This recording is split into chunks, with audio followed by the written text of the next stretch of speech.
Bonjour à tous, bienvenue pour cette nouvelle vidéo. Nous sommes en juin 2023.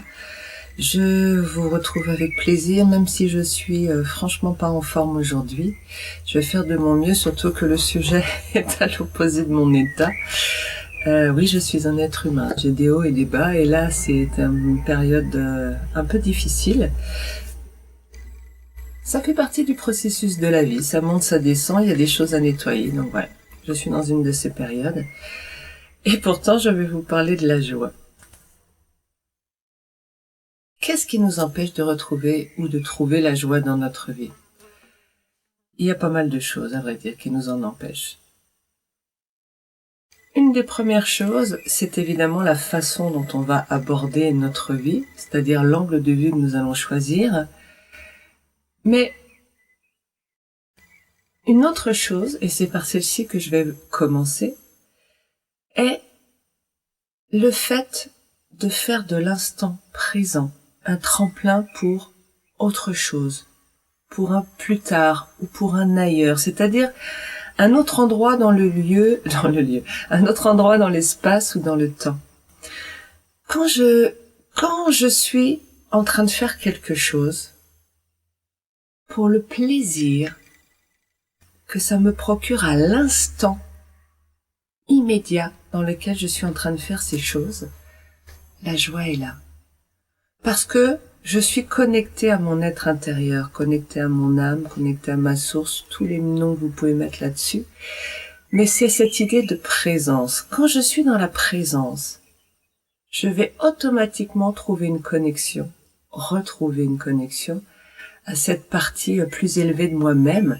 Et cette connexion m'apporte la joie. Si je retire le mental dans ma vie, en tout cas dans l'instant présent, tout va bien.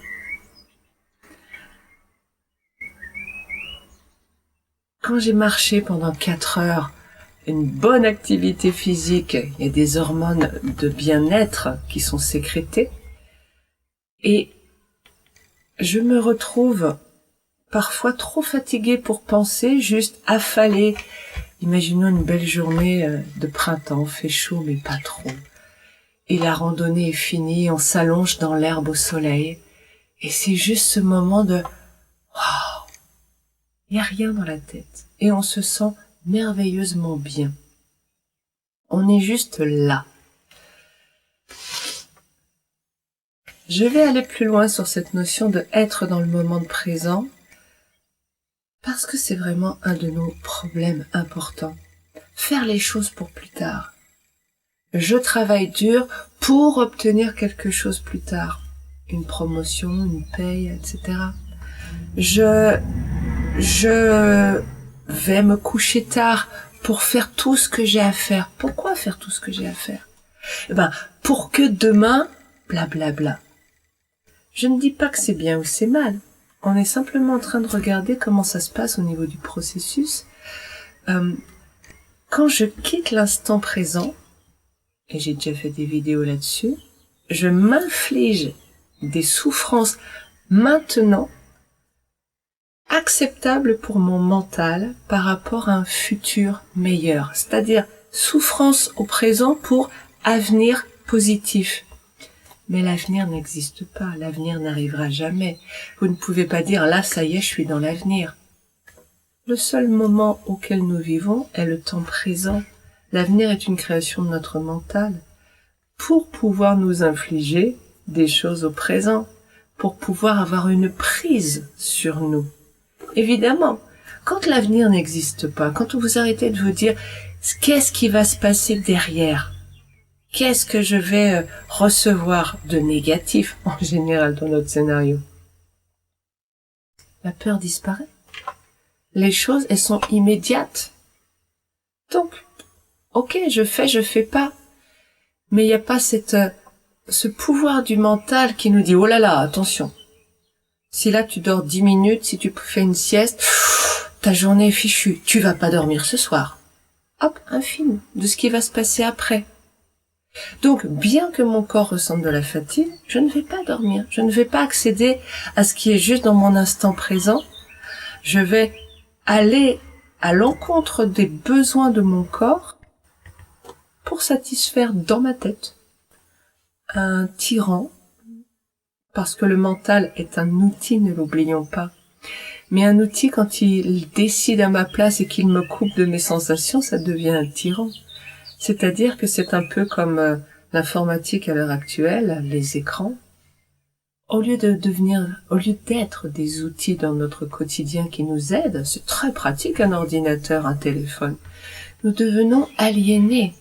Nous perdons le contrôle de nous-mêmes, nous nous soumettons à cette entité extérieure qui prend un pouvoir sur nos vies. J'ai vu des personnes de mon entourage, le téléphone sonne, une notification de signal, un signal, une notification d'un message, paf, tout s'arrête. Il faut absolument aller voir. C'est un conditionnement, stimulus, réponse. On en est là. Il est donc nécessaire pour retrouver la joie de revenir à tout de suite. Est-ce que ça veut dire que, donc, je laisse tomber la loi du karma? C'est-à-dire que, on sait bien, hein, le karma, cette loi, c'est l'idée que toute action a des conséquences. Quand je dis action, en réalité, ce n'est pas l'action vraiment qui a des conséquences. C'est la pensée, l'intention qui a des conséquences. Le pouvoir de l'intention. Mais donc, qu'est-ce que je suis en train de vous dire? Qu'il faut laisser tomber la loi du karma? Non, mais justement, c'est quelque chose qui n'est pas forcément bien compris. Et comme d'habitude, je ne suis pas un grand sage, je suis juste Sandrine, et je vous donne mon opinion. Ça n'est qu'un angle de vue, gardez l'esprit critique, attention. Hein. Pour moi, le karma, cette histoire, c'est pas ce que je fais dans la matière. On le sait bien maintenant avec la physique quantique. Ce n'est pas réellement les conditions matérielles, c'est l'intention. C'est-à-dire, le pouvoir est dans la pensée, dans l'immatériel, le subtil, et non pas dans le matériel. C'est une question de vibration. Ce qui vibre lentement est beaucoup moins puissant que ce qui vibre vite. Ça, vous le retrouvez très simplement en lisant n'importe quel ouvrage de physique sur les ondes électromagnétiques. Plus c'est cohérent, plus ça va dans le même sens, tout est aligné, donc à l'intérieur de soi aussi, bien évidemment, plus je prends de la force par rapport au monde qui m'entoure. Ça veut dire que ce n'est pas ce que je fais, c'est comme la loi de l'attraction, ce n'est pas ce que je fais qui a un impact sur ma vie, mais c'est ce que je pense, consciemment et inconsciemment. Alors, vivre au présent avec la loi du karma en disant faut vivre dans l'instant présent, pas se préoccuper. J'ai pas dit qu'il fallait pas se préoccuper des conséquences. Ce que je suis en train d'essayer de dire, c'est que l'état d'être dans lequel je suis maintenant est une signature électromagnétique qui va impacter le monde autour de moi dans l'espace, donc les situations, les gens autour de moi, la vie, de façon générale, correspond, s'adapte, ricoche, ma signature ricoche, ma signature aimante autour de moi les choses, mais c'est aussi une conséquence, un ricochet, une attraction dans le temps. Si je suis dans un état d'être extrêmement positif maintenant, je déclenche pour la seconde après une réponse, alors je parle en termes de secondes, mais ce n'est pas forcément une unité de temps. Là, je voudrais juste vous faire comprendre un mécanisme, d'accord? Donc la seconde d'après, je vais attirer à moi la même chose. Ça veut dire que la conséquence d'un état d'être positif, juste après, c'est une réponse positive. Et si juste après, avec une réponse positive, je me remets dans un état d'être positif, juste après, j'ai encore une conséquence positive. Quoi que je fasse dans la matière. quand je suis dans me faire souffrir maintenant. Alors je dis me faire souffrir, c'est peut-être un terme un peu fort, mais c'est tout ce qu'il y a derrière, c'est cette absence de connexion à mes besoins, c'est faire passer le monde extérieur avant mon monde intérieur, m'occuper des autres, de mon travail, des gens autour de moi, du bien-être de mes enfants, de mon conjoint, etc., etc., de mes animaux, bref, de tout ce qui est autre que moi. Et je ne dis pas qu'il ne faut pas le faire, hein. Je suis simplement en train de vous dire, on parle mécanisme, d'accord? Sans jugement et sans indication de ce qui est bien, ce qui est pas bien, ce qu'il faut faire. Sur ce, je perds mon fil. Quand je m'occupe des gens à l'extérieur de moi, il n'y a plus rien ici. Comment c'est pour moi d'être totalement absente? C'est comme une coquille vide. Comment se sent ce corps? Comment se sent mon enfant intérieur? Même si j'aime pas trop ce terme et il est très dangereux, peut-être je ferai une vidéo un de ces jours là-dessus. Eh bien, un enfant qui est délaissé, il se sent abandonné. Il se sent pas intéressant, il se sent pas écouté. Mais pas écouté par l'adulte, pas écouté par le vous qui veut faire parce que sinon, il y a des conséquences soi-disant négatives. Mais dans la réalité, au niveau du mécanisme, je suis donc dans des vibrations de peur, de tristesse, voire de colère parce que j'arrive pas à m'occuper de moi et je mets la responsabilité à l'extérieur, mais en réalité, nul n'est responsable de moi, c'est ici que ça se passe. Comment je me considère, comment je me traite, ou plutôt, est-ce que j'écoute mon mental ou mon cœur? Je suis donc dans des vibrations négatives, là, on est dans des émotions négatives, vibrations basses. Tout ça m'amène à un mal-être. Et quelle va être la conséquence dans la seconde d'après? Eh ben, des choses négatives qui correspondent à ma signature électromagnétique négative.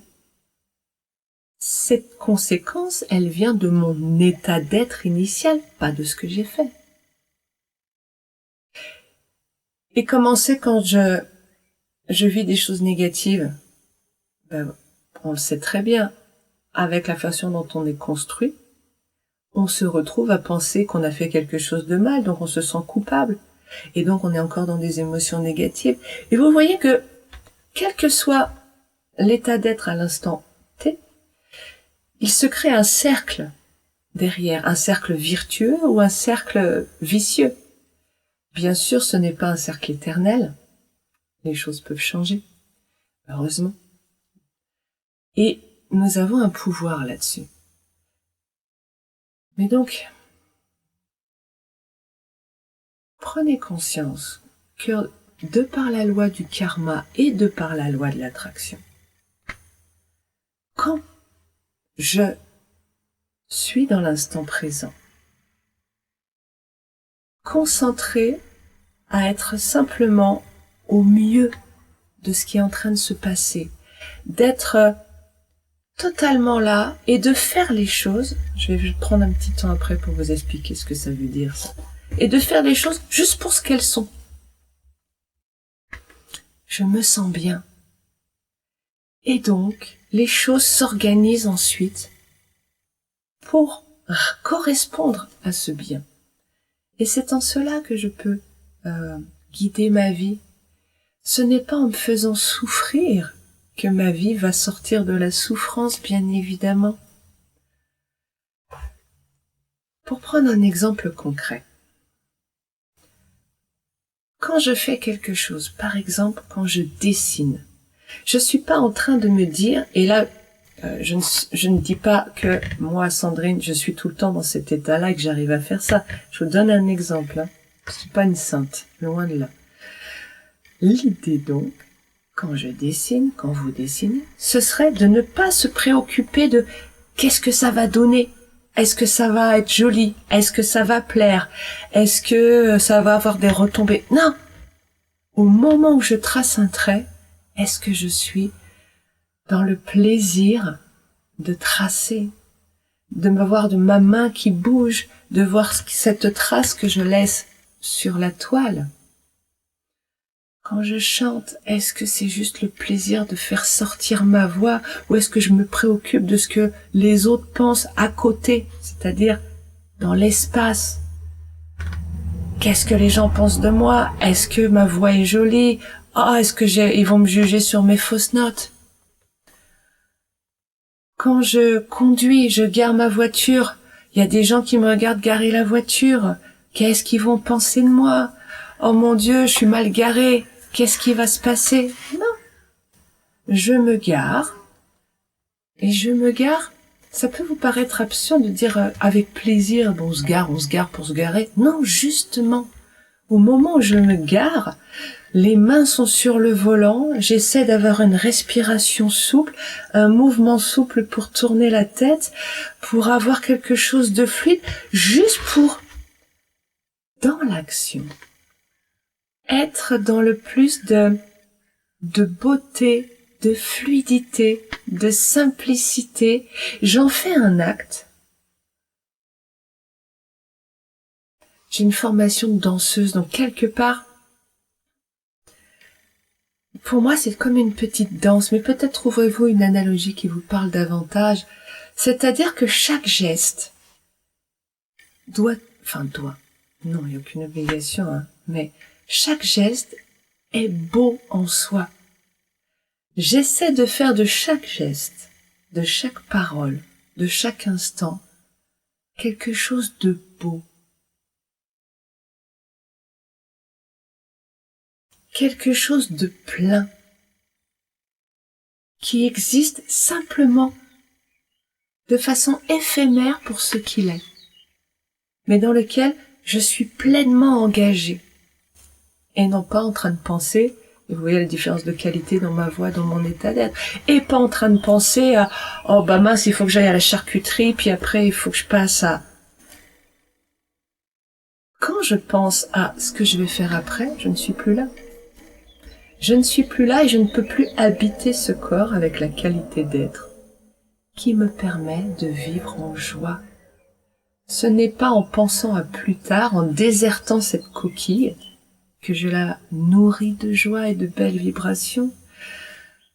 Et je terminerai en disant, parce que ça pourrait durer encore longtemps sur ce sujet, que nous ne sommes pas censés faire quoi que ce soit sur cette planète. Nous ne sommes pas censés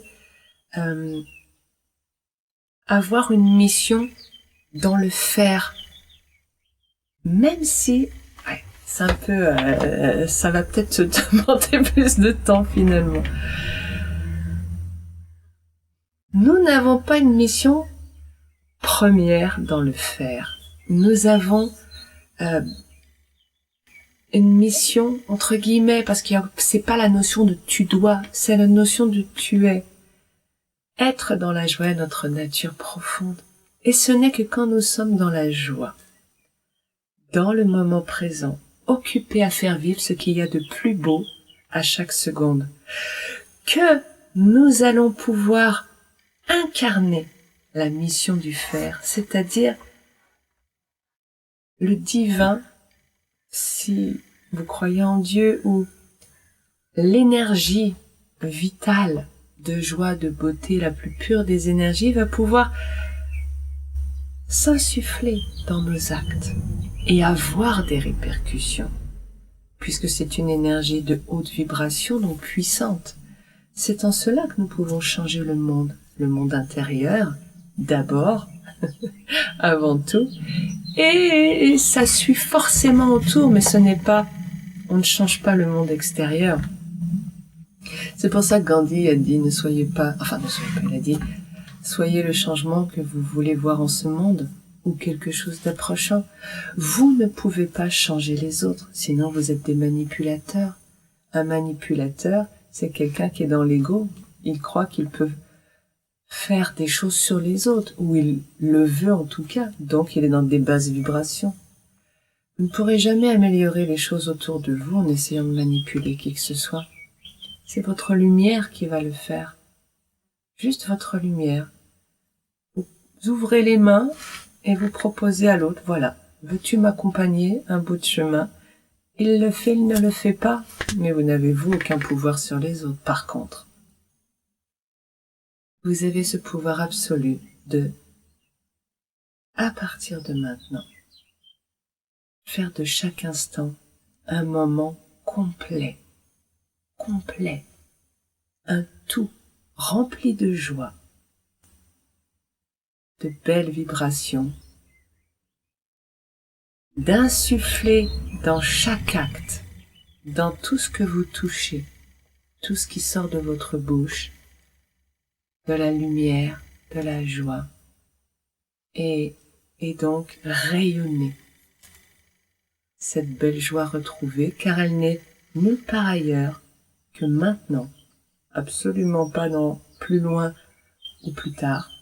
Elle est là et elle vous attend. Je vous souhaite de la redécouvrir. Belle semaine à vous. À très bientôt.